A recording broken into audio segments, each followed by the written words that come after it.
Beautiful Empresses, welcome back to Embody Your Empress. My name's Sarah King. I am the host of this podcast and founder of Empress Nation.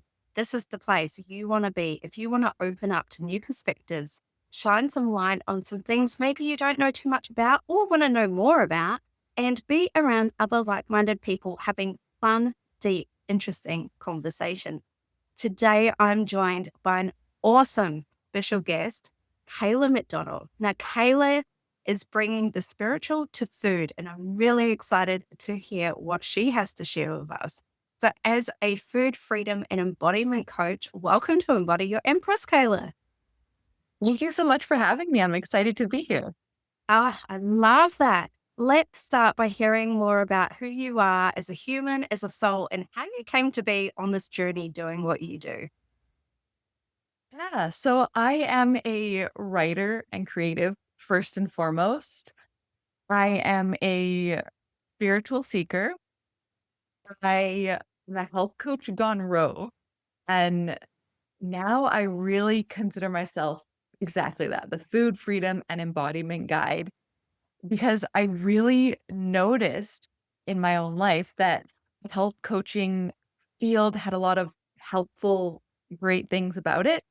And it was often either an incomplete solution or did harm to a certain group of women.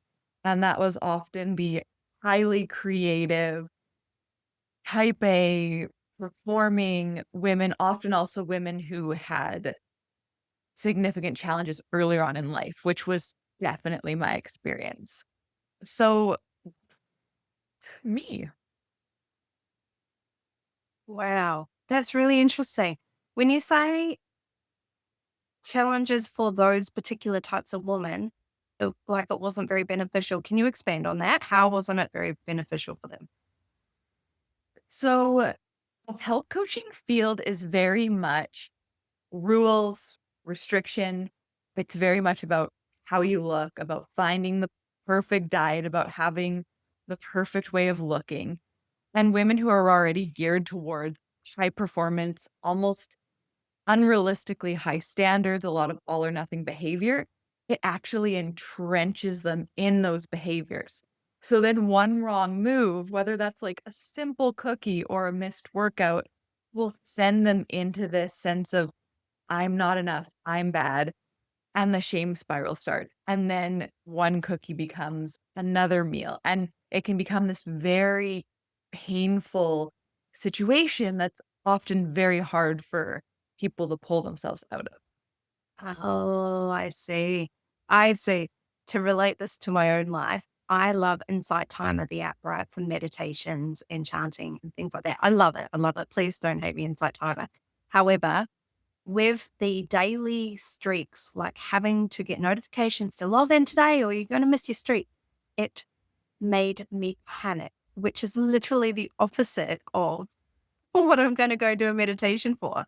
And I got so obsessive about having to maintain that streak that even if I went to an in person 2 hour meditation, I would still play something really quietly on Inside Timer when I got home just to keep the streak going. I was so obsessed by it, by the perfection of having to have this gold star attitude to my well-being.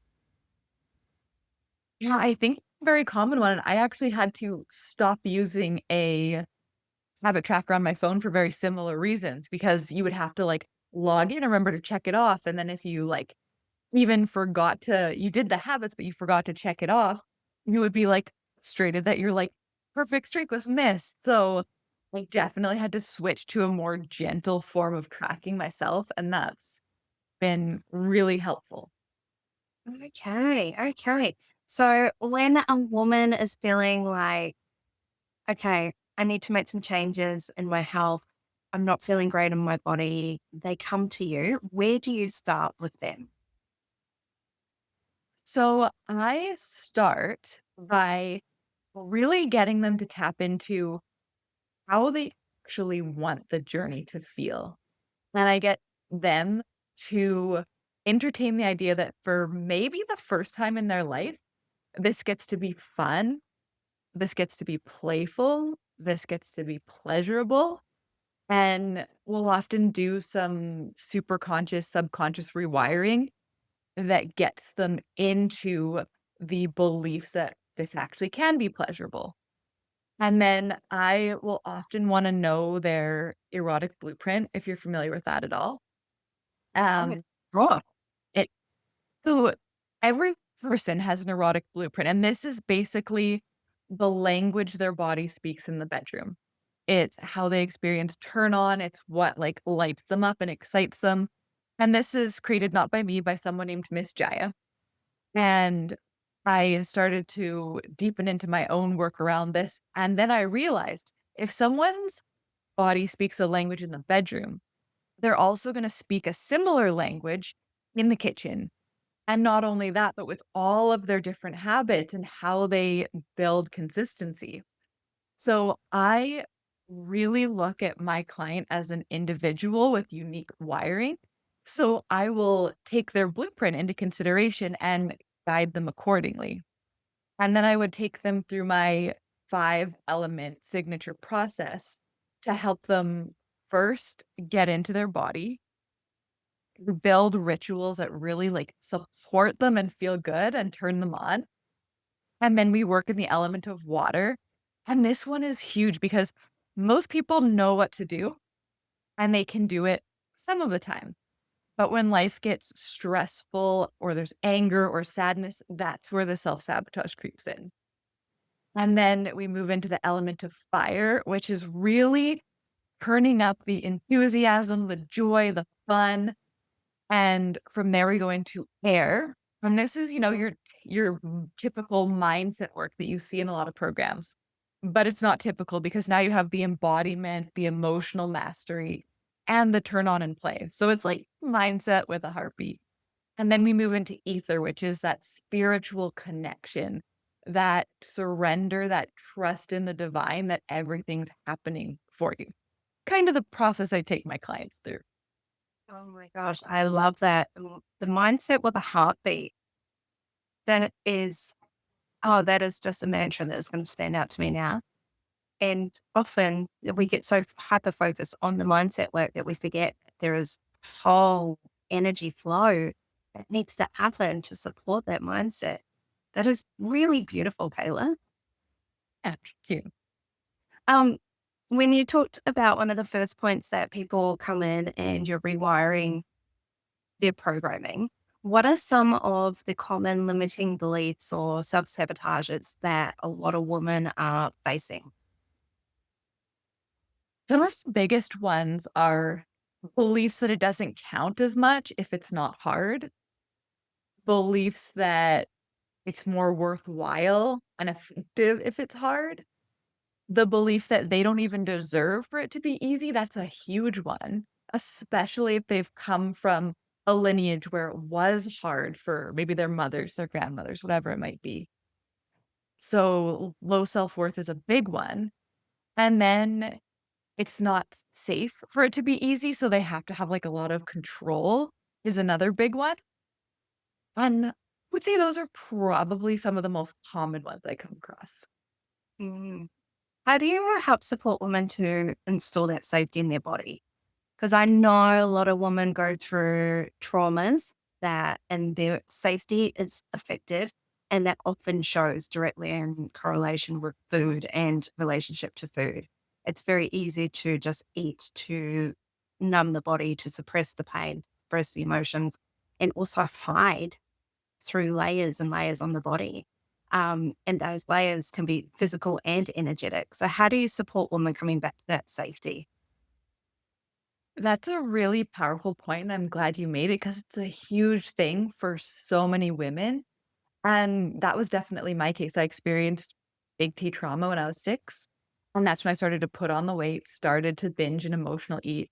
So, safety is one of the most important things in my program.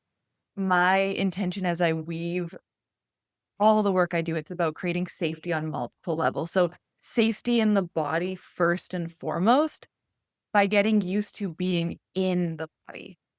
And then we move through all the other elements. But one of the most powerful things that I have come across that helps me more than anything else is dance alchemy, which is a really beautiful trauma informed style of dance that also takes you through the elements. So there's earth where you're breathing, you're getting grounded, you're letting your nervous system settle. And then you're moving into water. So the emotional flow, connecting to the feminine. And then you have fire, which is shaking and stomping and really completing the physical stress response in the body. And then you have air, which is the lighter, expansive movements. And then you move into ether, which is that beautiful meditation at the end. Oh, I love that.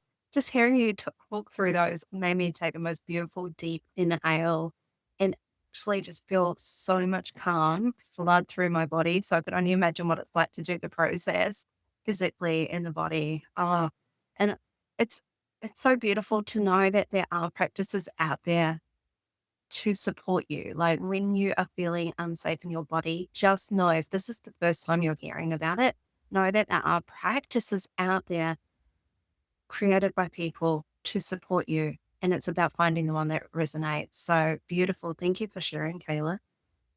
You were mentioning different ritual when it comes through as part of your process. Can you expand on that? And what are some of your favorite rituals that your clients go through? So I have some pretty unconventional rituals. Where does charts work or internal family system? Oh, yeah. Yeah.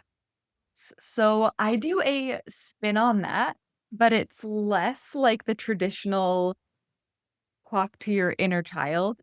And it's more like spicy book talk romance. And that's like where the play and the pleasure comes in.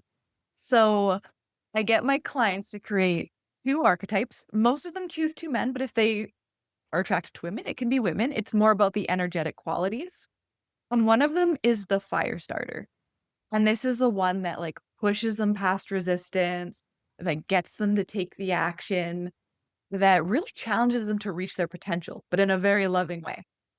And then you have the inner sanctuary, and that's the one that helps create that safety and that presence and reminds them you might have goals, but you're enough exactly as you are. So they get both of these archetypes and they get to work with them through journaling.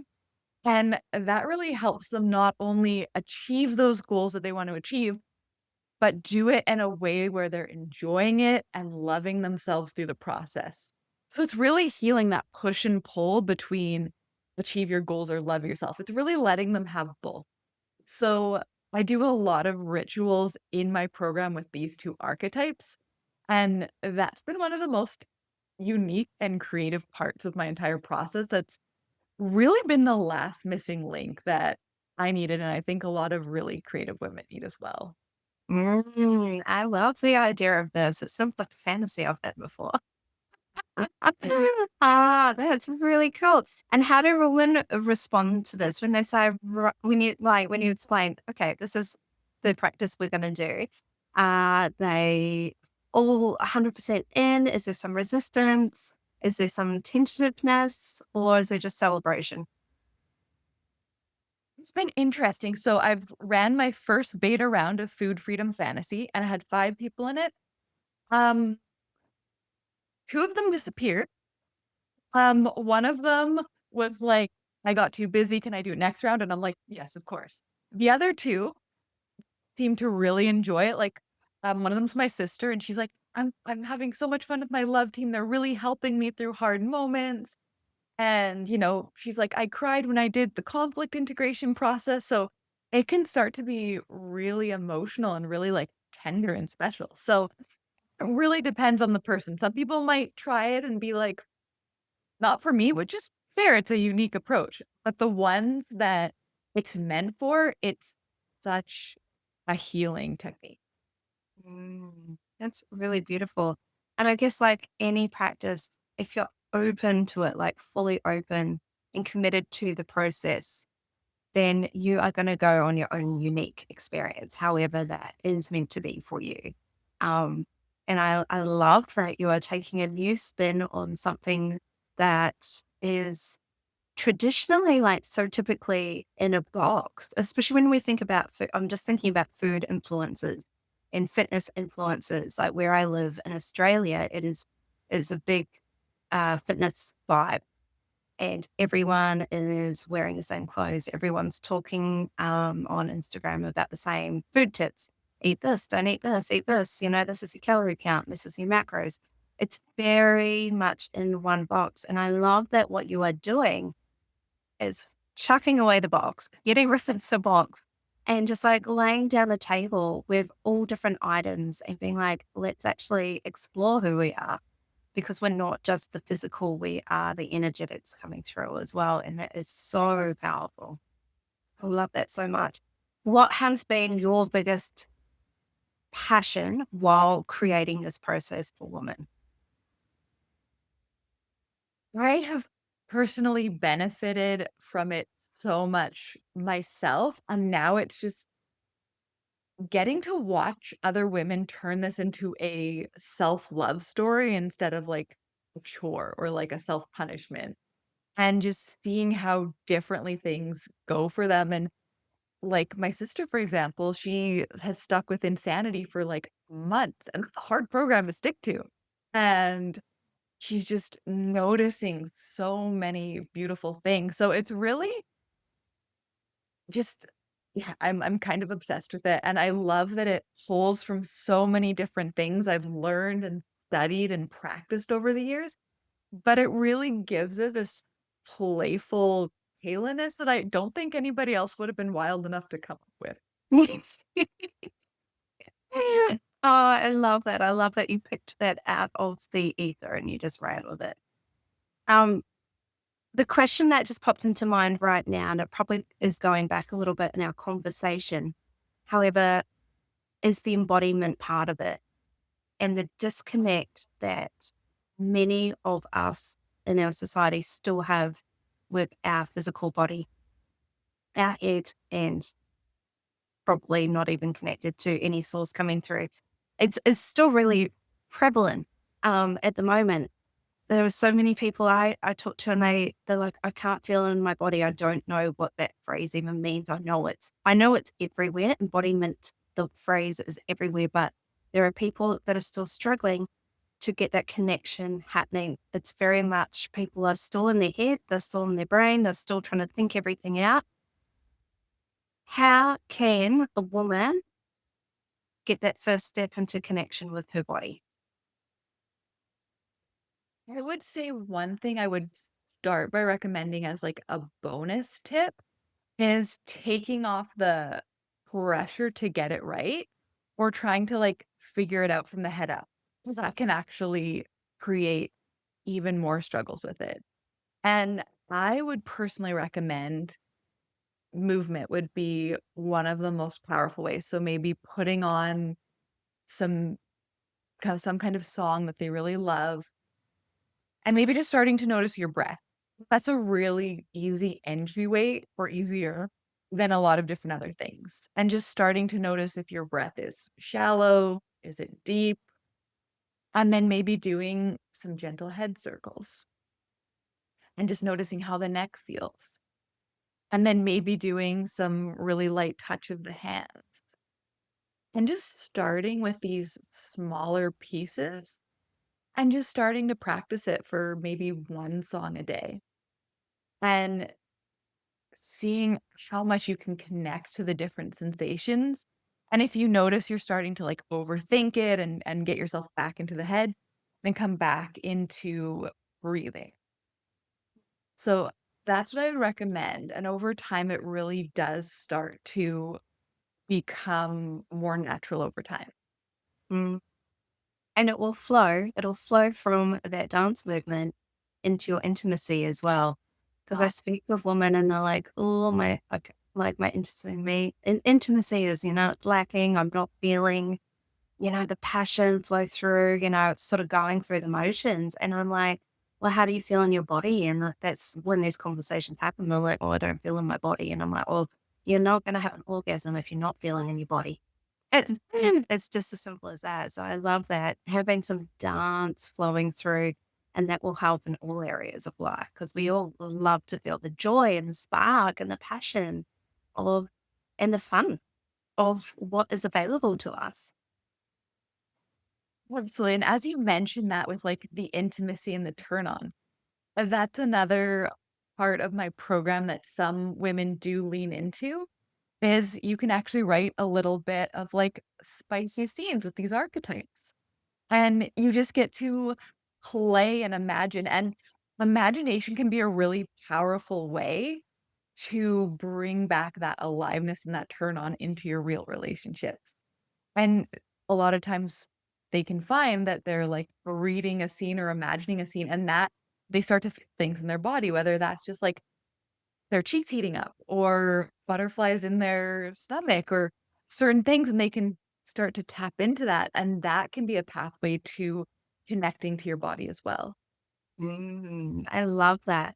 I have had intimate experiences that have made me so creative that I've written some poetry, like abstract poetry afterwards. And you're right, I get that sensation of the flushed cheeks and the beating of the heart going. I feel it in my body and I capture it. And then I go back and read it, like a month or two later. And I get that same reaction because the body remembers. And I'm like, well, this is great. This is a little pre warm up for anything I want to do again. Absolutely. Yes. There's so much power in that creativity and that expression. And I love that you go back to your poetry because that's just such a way to generate the feelings you want to feel. Absolutely. I feel like we forget that we can create anything in life we want to. And if we experience it once, we have it forever. So if we can create a way that helps jog our human mind to be like, hang on, remember, we've done this before. This is what it feels like. Oh, yeah, I really love that. Okay, let's bring that back again. And I love using art forms to do that. Like you said, dance is great. Music is fantastic. I love using music to like trigger and activate myself into emotional states. Writing is fantastic, and anyone who thinks they can't write, it does not matter. No one has to read it, just you. It's just about evoking that sensation within you. Yes, there are so many beautiful channels for it. And like you said, we have the power to basically create our own inner weather. And when we do that, there's like so much less pressure on the external weather to be a certain way. Ah, absolutely. And a lot of it is free. Like we don't need to go outsourcing it to anything. You can sit down with a pen and paper or voice note or like type into something and we can do it anywhere at any time. It's taking our power back, really, essentially, and having that creation.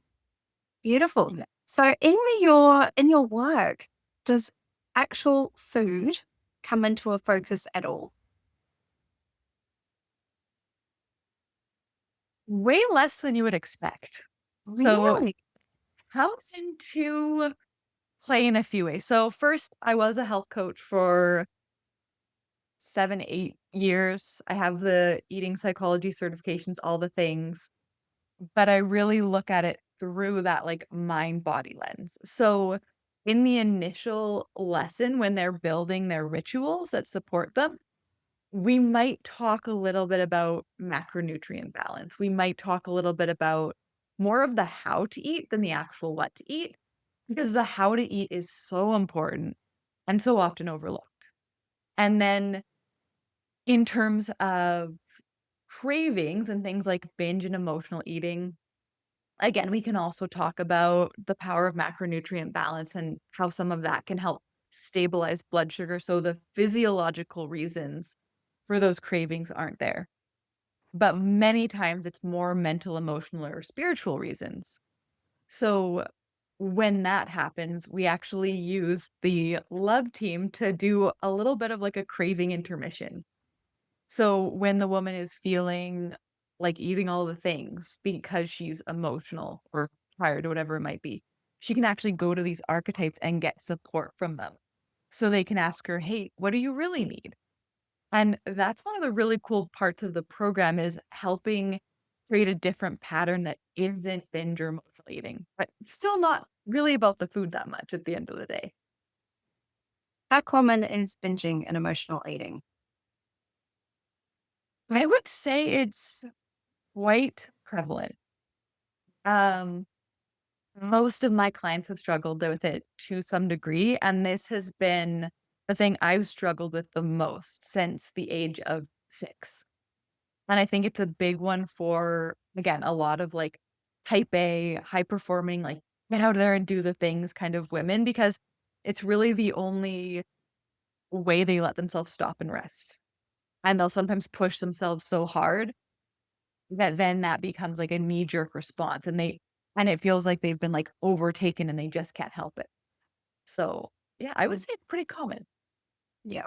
Like, I'm just like reflecting back on my own inner child, well, outer childhood wounds that have played through and it has led to binge eating, particularly ice cream. That was the thing. I would come home from school and I would just go and eat ice cream and I'd eat and I'd eat and I'd eat. And that was as a young child.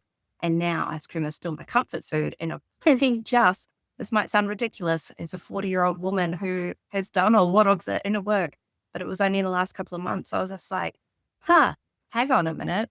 My love for ice cream is very much connected to this inner, like this inner child still coming out, wanting to be loved, wanting to be loved, wanting to feel like someone is there and seen with her. And yeah, and it was powerful having that connection. Don't get me wrong, I still love my ice cream. I don't need to binge it now whenever I feel upset though. And that has been massive just in the last 3 or so months for me. Like, I don't need to be stuffing that hole within me that was crying out for some love and attention. And that was huge. Mm. That is a really big breakthrough, and I think inner child work is some of the most profound work we can do, because our adult selves know, like, we don't need that much ice cream, but when we have that, like, tender inner part, and we can actually create the healing and the awareness and give her those loves in other ways, that makes such a huge difference. Oh, yeah. And also that defiant part of me as a child going, you're not going to tell me what to do. I'm going to have it all anyway. Don't tell me if I eat any more, I'm going to feel sick because I know that, but I'm just going to do it because I want to do it. That whole very defiant, like, you're not going to tell me. Um, which I didn't, if you'd asked me if I had that side of me within me, I'd be like, no, no, not me. I don't have that defiance. Like, you can't tell me what to do. Yet when I actually got really observant and watched myself non-judgmentally, I'm like, there she is. That's where she's been hiding, and that's where she's been motivating other areas of my life. So it was really fascinating for me to be able to step back and have a look at that side of myself and just love her for who she was. And she's calmed down now. So that's great for me. One Definitely of the have. most one of the most beautiful things I ever heard a mentor say is, like, you can't change what you can't love. So, as soon as you're able to give that, like, love and understanding and compassion, that's when things can absolutely shift like they did for you, and not because you forced it, but because you're like, "I get it, I understand, and you're still loved." So that's really beautiful. Yeah, the more we can do that, the not easier it becomes, but the more peaceful it comes, I guess. Yeah. Yes. Beautiful. You mentioned before I got on the track of the binge eating, how we eat is so important. So, what are the tips on setting up success in how we eat?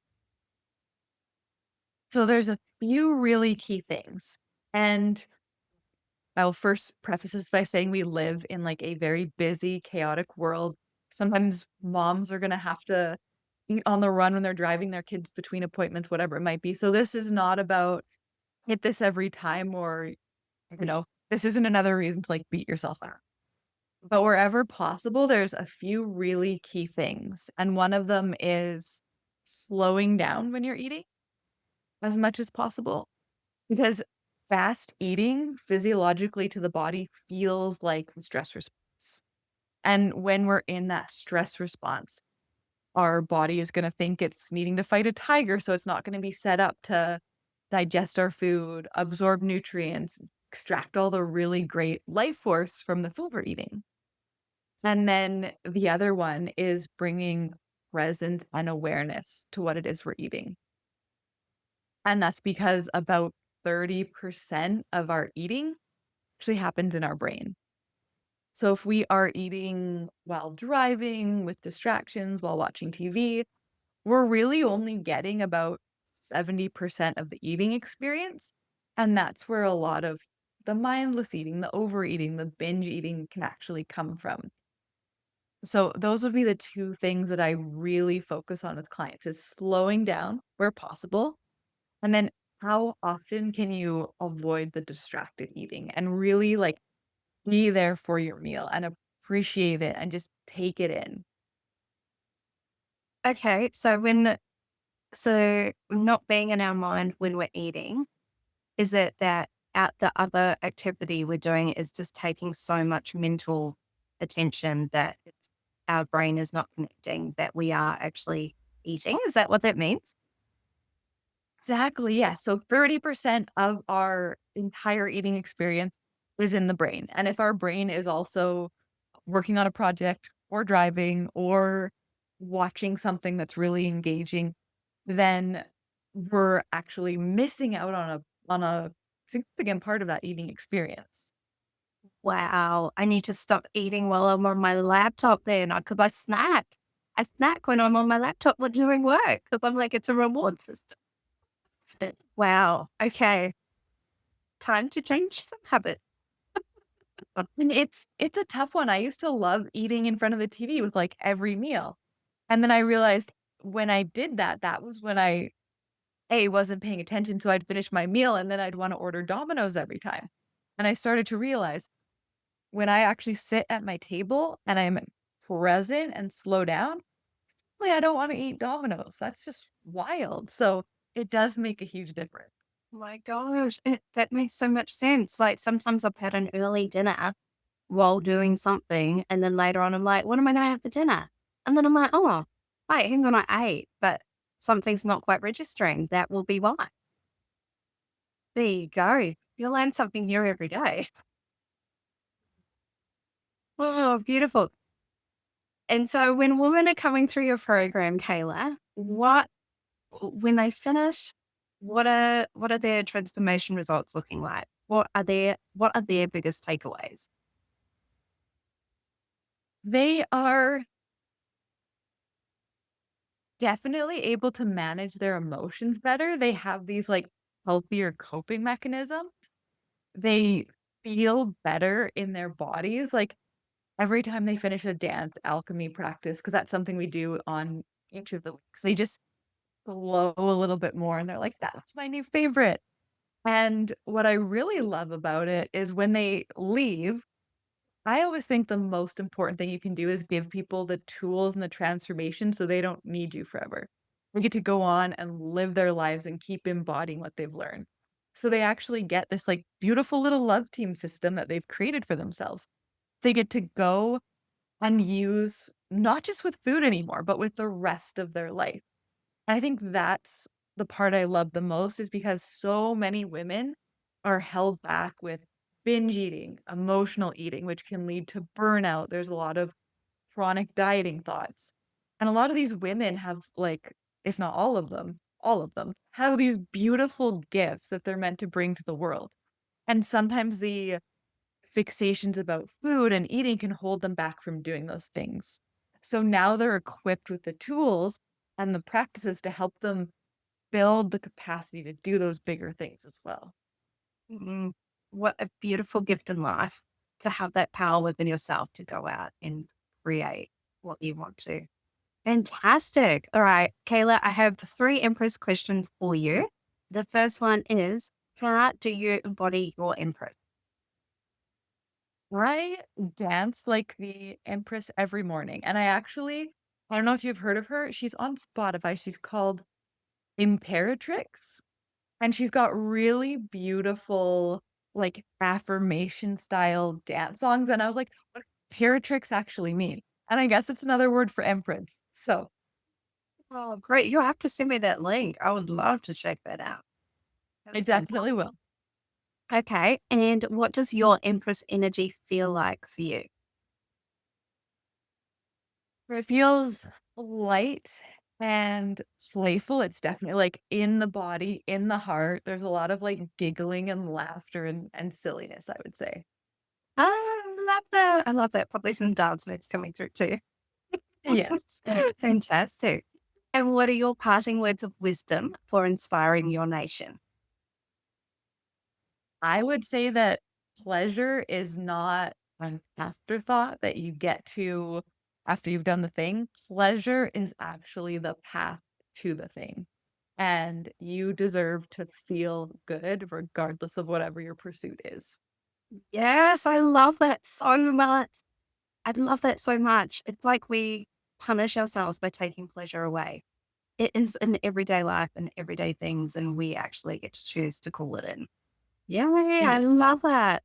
Thank you, Kayla. How can anyone connect with you? I have a website, embodiedwritingwarrior.com. I also have a podcast over there with like, oh my goodness, 220 something episodes. No, girl. So, yeah, so that would be, I think, the main place, and I'm also on Instagram, same thing, Embodied Writing Warrior. I feel like those are the big ones. Perfect. And we'll pop them in the show description as well. So if you are keen, head on over there and click the button. Check Kayla out. Thank you so much for joining us today, Kayla. I have really enjoyed hearing about how we can look and feel and take control of ourselves as women, our power, our energetics, and how we actually show up in the system that we want to be playing in, and bringing in all those beautiful, juicy goodnesses like pleasure, intimacy, choice, unlearning the things, hiding behind the things we've been hiding behind, and actually being really mindful of what we're consuming in all areas of our life. So, thank you so much for being here today.